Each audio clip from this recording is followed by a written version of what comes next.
ثم قال: كان يزيد يخضب خضابا قانيا.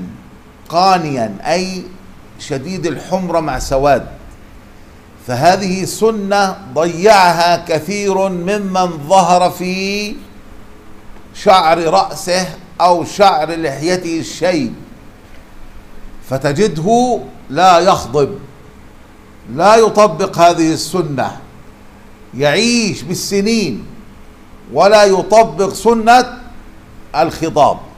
وقبل أيام قابلت أحدهم وهو صاحب سنة وقد أطلق لحيته ونورت وجهه ولكنها مليئة بالشيء، فقلت له: يا شيخ طبق السنة، اخضب لحيتك واجتنب السواد. قال: يا شيخ والله زوجتي بتزعل، زوجتي تغضب وتزعل. لما؟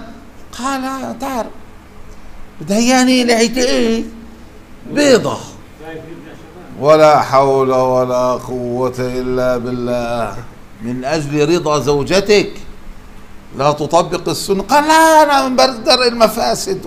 ولا حول ولا قوة إلا بالله، مفاسد. فبالتالي انتبهوا إخواني في الله إلى هذه السنة. فالنبي صلى الله عليه وسلم لم يكن في لحيته كما قال أنس إلا 20 شعر شيبا، ومع ذلك كان يخضب عليه الصلاة والسلام.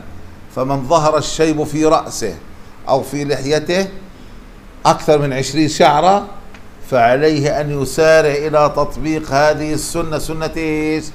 الخضاب، أن تخضب واجتنب السواد، ويكون فيها الكتم مع الحمار وهكذا.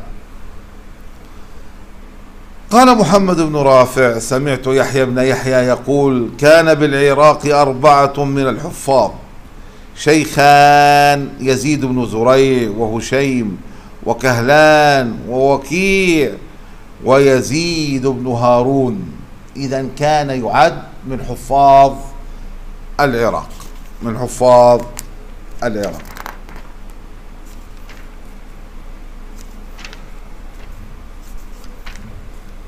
قال أبو زرعة: سمعت أبا بكر بن أبي شيبة يقول: ما رأيت أتقن حفظا من يزيد بن هارون.